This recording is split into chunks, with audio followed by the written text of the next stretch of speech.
La réunion annuelle de la famille Wilson était exactement aussi étouffante que dans mon souvenir. Des lustres en cristal scintillaient au plafond du manoir démesuré de ma tante, reflétant les robes de créateurs et les montres hors de prix. L'air était saturé d'un mélange étrange de parfums coûteux et de supériorité, une aura qui semblait suivre mes proches partout où ils allaient. Je me tenais dans un coin, observant mes cousins rivaliser d'attention en racontant leur dernière réussite. Ma simple robe noire, soigneusement choisie pour me fondre dans le décor, me servait d'armure contre leur jugement. Olivia, la voix de ma tante Patricia perça le brouhaha ambiant. Je ne t'avais presque pas vue. Tu travailles toujours comme secrétaire, ma chère ?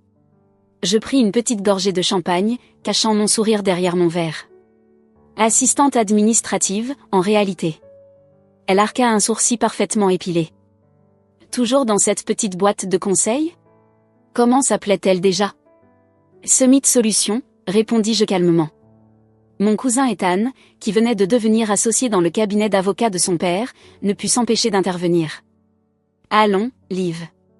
Je pourrais te trouver un vrai travail. Un poste avec un vrai potentiel de carrière. Je pensais à la pile de contrats qui attendait ma signature à mon bureau. Mon vrai bureau, pas la façade soigneusement entretenue que je montrais au monde. Je suis très bien là où je suis, merci. Le rire de tante Patricia aurait pu couper du verre. Ma chérie, tu gâches ton potentiel.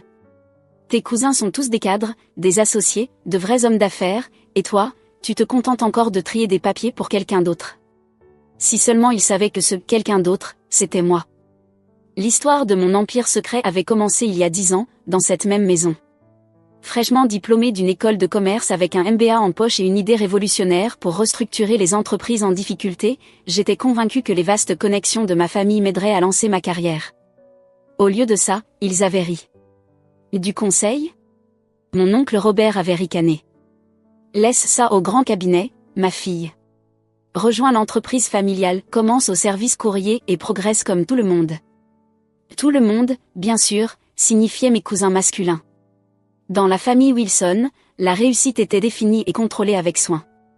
Ils avaient bâti leur fortune à travers un réseau d'entreprises, chacune dirigée par un héritier masculin soigneusement sélectionné. Les femmes, elles, étaient censées faire un bon mariage ou occuper des postes subalternes. Rien de plus. Ce soir-là, j'avais pris 2 décisions qui allaient tout changer. D'abord, je bâtirais ma propre entreprise, sans leur aide ni leur connaissance. Ensuite, je leur ferais regretter chaque parole condescendante.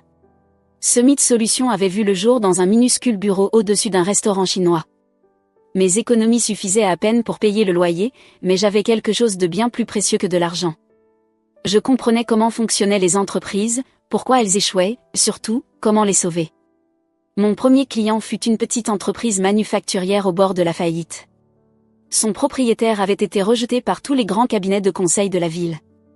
Pendant 3 mois, j'avais restructuré ses opérations, optimisé ses processus et négocié avec ses créanciers. 6 mois plus tard, l'entreprise redevenait rentable. Le bouche à oreille avait fait son œuvre dans les cercles d'affaires, parlant d'un cabinet mystérieux capable de redresser des entreprises mourantes. J'avais embauché avec soin, choisissant des collaborateurs partageant ma vision et mon souci de discrétion. Chaque employé signait un accord de confidentialité en béton. Mon nom n'apparaissait sur aucun document officiel. J'étais simplement la PDG. Alors que Summit Solutions prospérait, je maintenais ma couverture en tant qu'employé de bas niveau. J'avais gardé mon minuscule bureau au-dessus du restaurant, même lorsque nous avions déménagé dans un siège moderne en plein centre-ville. Quand mes proches me demandaient ce que je faisais, je décrivais des tâches administratives ennuyeuses, regardant leurs yeux se voiler d'indifférence. Mais ce n'était pas une question de fierté, c'était une stratégie. L'empire de la famille Wilson s'était bâti sur l'acquisition d'entreprises en difficulté à des prix dérisoires. Mon cabinet, lui, sauvait ces mêmes entreprises avant qu'elles ne deviennent vulnérables à des rachats hostiles. Nous œuvrions dans l'ombre, contrecarrant en silence les pratiques prédatrices de ma famille tout en bâtissant notre propre succès. 10 ans plus tard, Summit Solutions était l'un des cabinets de conseil les plus influents de l'industrie. Nous avions des bureaux dans 12 villes, un portefeuille de clients comprenant plusieurs entreprises du Fortune 500, et une réputation inégalée dans le redressement d'entreprises. Et pas un seul de mes proches moqueurs ne s'en doutait. Encore du champagne, ma chère ? La voix de tante Patricia me ramena au présent. Mais peut-être devrais-tu te contenter d'eau. J'imagine que ton salaire ne te laisse pas beaucoup de marge pour des goûts de luxe. J'acceptai le champagne avec un sourire maîtrisé. Merci, tante Patricia. Comment se porte la nouvelle acquisition d'oncle Robert? Williams Manufacturing, n'est-ce pas?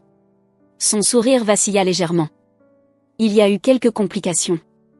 Mais rien que Robert ne puisse gérer, bien sûr. Ce que tante Patricia ignorait, c'était que ces complications étaient mon œuvre. Williams Manufacturing avait été la cible d'une tentative de rachat hostile orchestrée par mon oncle. 3 mois plus tôt, ils avaient contacté Summit Solutions, désespérés de trouver une solution. Aujourd'hui, ils mettaient en place notre plan de restructuration. Leur cours en bourse remontait, et la tentative de prise de contrôle de mon oncle s'effondrait. Il paraît qu'ils ont engagé une boîte de conseil, ajouta mon cousin Ethan. Probablement de l'argent jeté par les fenêtres. Ces consultants sont tous les mêmes, de grandes promesses, aucun résultat. Je cachai un autre sourire. Les honoraires de Summit Solutions pour avoir sauvé Williams Manufacturing dépassaient ce qu'Ethan gagnerait en 5 ans dans le cabinet de son père. Ah, laquelle? Demanda-t-il d'un ton désinvolte. Summit quelque chose? Je fis un vague geste de la main. Rien d'important. Papa dit que leur PDG refuse même de montrer son visage. Probablement un gosse de riche qui joue à l'homme d'affaires. Mon téléphone vibra dans ma pochette, un message de mon assistante. Réunion d'urgence demain, 9h. Représentant de Wilson Venture demande une discussion sur une fusion avec Williams Manufacturing. Réponse urgente requise. Je parcourus le message 2 fois, la réalisation s'imposant à moi. Ils reconnaissaient enfin leur échec avec Williams Manufacturing. Après avoir échoué à racheter l'entreprise, ils cherchaient maintenant une fusion, ce qui nécessiterait l'approbation du cabinet de conseil de Williams, mon cabinet. Demain matin, ma famille entrerait dans cette réunion, pensant imposer ses conditions pour un rachat. À la place, ils tomberaient nez à nez avec la secrétaire qu'ils avaient ignorée pendant une décennie, sauf que cette fois, je ne leur apporterai pas le café. Je serais assise à la tête de la table. Tout va bien, ma chère, demanda tante Patricia, remarquant mon expression. Je terminai mon champagne et lui adressai mon sourire le plus éclatant. Parfaitement bien, en réalité. Je vais rentrer tôt, j'ai une réunion demain matin. Oh, tu prends des notes pour quelqu'un d'important? On peut dire ça, répondis-je, déjà en train de planifier ma tenue. On pouvait même dire exactement ça. Le lendemain matin, je me tenais dans mon ascenseur privé, montant vers l'étage exécutif de Summit Solutions. Fini la simple robe noire de la veille. Aujourd'hui, je portais un tailleur Chanel ajusté d'un bleu marine profond, une couleur de pouvoir pour un coup de maître. Mon assistante, Maya, m'attendait devant les portes de l'ascenseur, une tablette à la main et un sourire complice sur le visage. L'équipe de Wilson Venture est arrivée en avance, rapporta-t-elle alors que nous marchions. Ton oncle semble particulièrement impatient de rencontrer le PDG de Summit. Je n'en doute pas, répondis-je en vérifiant mon reflet dans une paroi vitrée. Parfait. Ils sont bien dans la salle de conférence principale? Oui, avec Monsieur Harrison de Williams Manufacturing, Maya avait les yeux pétillants d'excitation. Ton cousin Ethan est là aussi. Apparemment, il a insisté pour gérer personnellement les aspects juridiques. Je souris en me rappelant son offre condescendante d'un vrai travail la veille. Qui d'autre de la famille est là? Ta tante Patricia est venue en soutien moral, même si elle n'a aucun rôle officiel dans la réunion. Et ton cousin James représente le département financier de Wilson Venture. Un public parfait.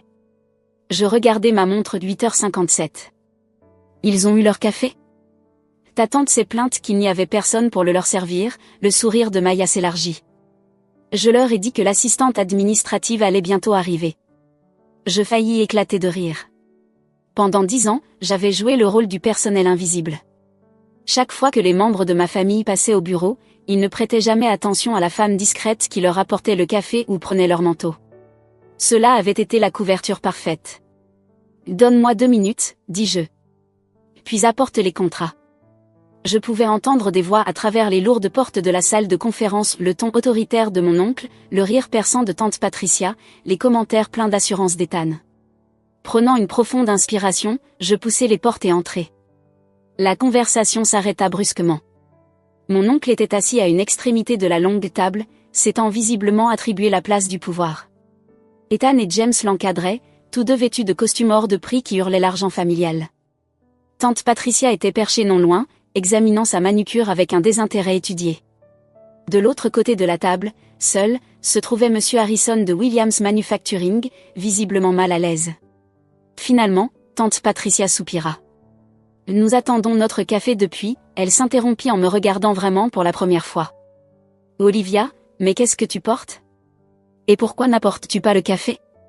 Je marchai calmement jusqu'à la place en tête de table juste en face d'oncle Robert. Je ne sers plus le café, tante Patricia. En fait, je ne l'ai jamais vraiment fait. Qu'est-ce que c'est que cette mascarade, exigea oncle Robert. Où est le PDG de Summit? On nous avait promis un rendez-vous avec le vrai décideur. Vous l'avez sous les yeux. Je m'assis, savourant la confusion sur leur visage. Je suis la PDG de Summit Solutions. Je le suis depuis la création de l'entreprise, il y a 10 ans. Le silence qui suivit était assourdissant. Ethan ouvrait et fermait la bouche comme un poisson hors de l'eau. James laissa tomber son stylo. L'expression parfaitement maîtrisée de tante Patricia se fissura.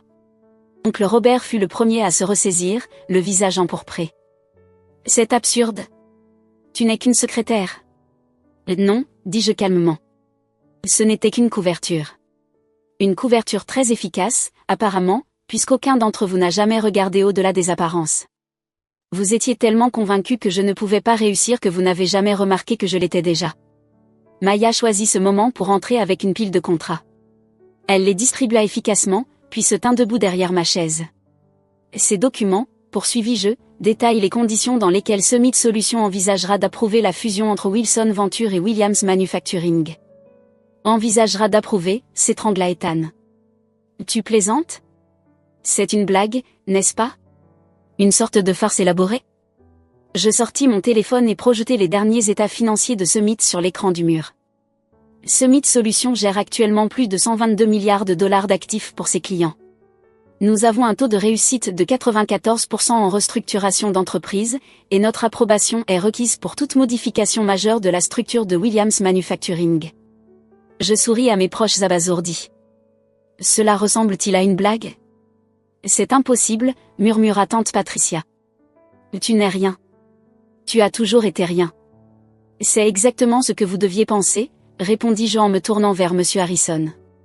Voulez-vous expliquer à ma famille pourquoi vous avez choisi Summit Solutions plutôt que l'offre initiale de Wilson Venture? Monsieur Harrison se redressa sur sa chaise. La réputation de Summit est inégalée. Lorsque Wilson Venture a tenté une prise de contrôle hostile, le plan de restructuration de Summit a sauvé notre entreprise. Nous avons augmenté nos bénéfices de 47% depuis la mise en œuvre de leur stratégie. Le plan de restructuration? James avait l'air de vaciller. Celui qui a détruit notre tentative d'acquisition?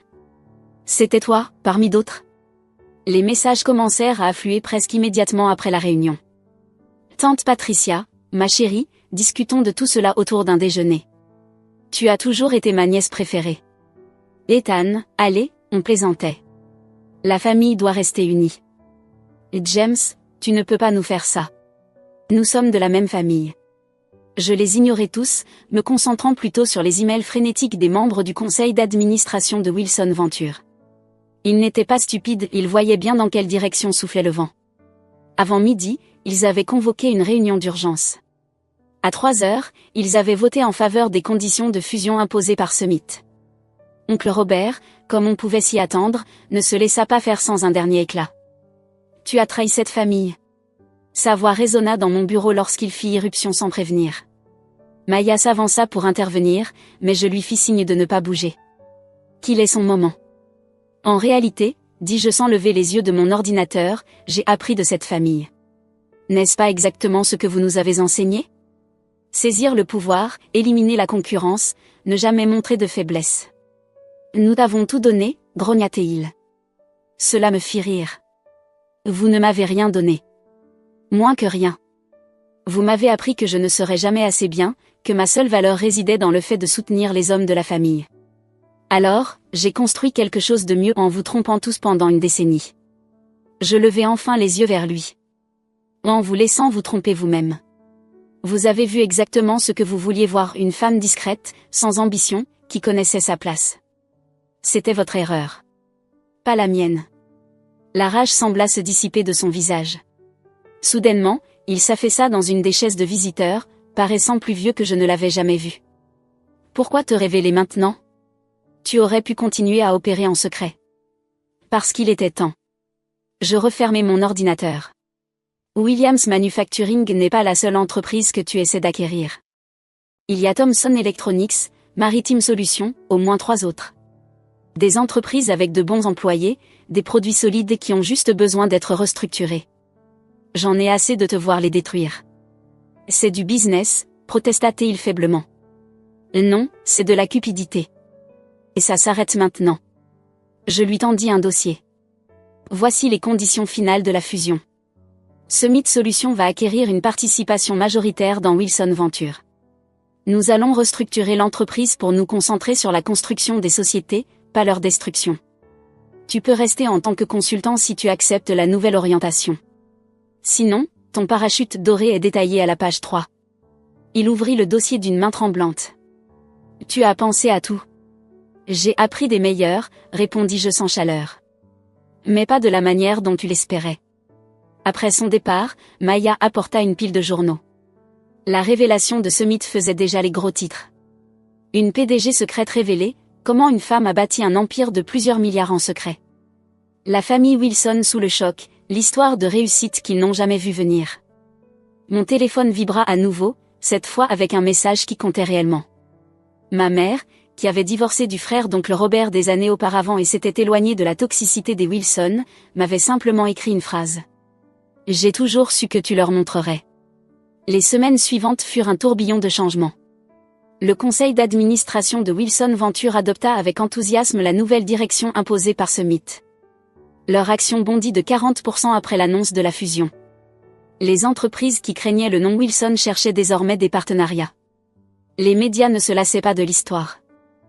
Patricia tenta de faire passer cela pour une belle histoire de famille. Nous avons toujours su qu'Olivia avait du potentiel, déclara-t-elle à un journaliste. Je répondis en publiant une vidéo de la dernière réunion de famille, où elle expliquait en détail pourquoi je n'arriverais jamais à rien. La vidéo devint virale. Elle cessa de donner des interviews après ça. Ethan tenta de limiter les dégâts à sa manière, prétendant qu'il était au courant depuis le début.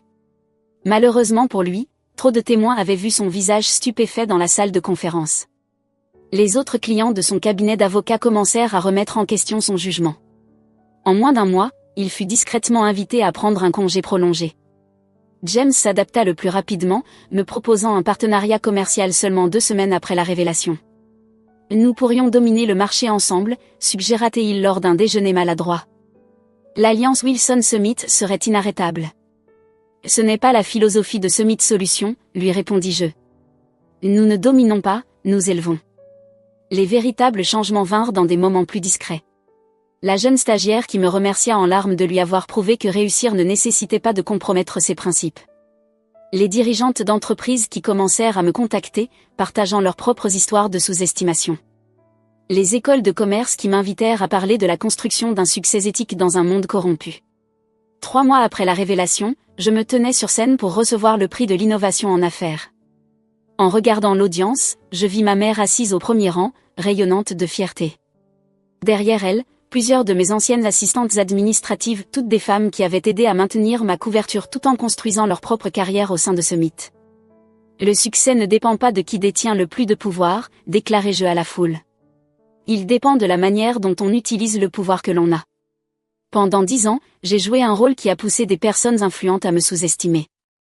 J'aurais pu me révéler plus tôt, mais j'ai choisi d'attendre que Summit Solutions soit suffisamment fort pour créer un véritable changement. L'ovation fut tonitruante, mais la vraie satisfaction vint plus tard dans la soirée. Je travaillais tard dans mon bureau lorsque Maya m'apporta une nouvelle intéressante. Mon oncle Robert venait d'annoncer sa retraite. Sa lettre de démission contenait un paragraphe inattendu. Ma nièce m'a appris que la véritable réussite en affaires ne se mesure pas aux acquisitions ou aux actifs, mais à l'impact positif que nous créons. Je regrette d'avoir dû perdre le contrôle de mon entreprise pour apprendre cette leçon. Je m'appuyais contre le dossier de ma chaise, songeant au long jeu que j'avais mené. 10 ans de planification minutieuse, d'orgueil ravalé et de patience avaient mené à cet instant. Summit Solutions n'était pas seulement une réussite, c'était une révolution dans le monde des affaires. Le prochain dîner de famille s'annonçait intéressant. Je comptais l'accueillir moi-même dans la salle de conférence principale de Summit. La même salle où j'avais servi le café d'innombrables fois, observant et attendant le moment parfait pour leur montrer qui j'étais vraiment. Maya frappa à la porte. Votre rendez-vous de 16 heures est là. Le PDG de Thomson Electronics, l'entreprise que votre oncle essayait d'acquérir. Je souris. Faites-le entrer. Et Maya, apportez du café pour tout le monde. Le bon, de notre propre chaîne. Alors que je me levais pour accueillir mes visiteurs, j'aperçus mon reflet dans la fenêtre. Fini de se cacher. Fini de jouer petit. J'avais bâti quelque chose d'extraordinaire, non pas malgré le mépris de ma famille, mais grâce à lui. Il m'avait appris que le pouvoir ne ressemblait pas toujours à ce que l'on attend. Parfois, il prend la forme d'une femme discrète en robe noire, servant le café et prenant des notes, tout en construisant un empire sous les yeux de tous. Les tabloïds appelèrent cela une vengeance. Les journaux économiques parlèrent de génie stratégique. Mais pour moi, c'était simplement la justice rendue, une prise de contrôle à la fois, avec un café parfaitement infusé en prime. Et quelque part, dans un petit bureau au-dessus d'un restaurant chinois, mon tout premier bureau est toujours là. Je le garde comme un rappel que la réussite ne se mesure pas au costume de marque ni à l'attention que l'on attire. Parfois, elle travaille en silence, bâtissant patiemment quelque chose d'extraordinaire pendant que le monde détourne les yeux. C'est ça, le véritable secret du succès, non pas le pouvoir que l'on affiche, mais celui que l'on construit lorsque personne ne regarde.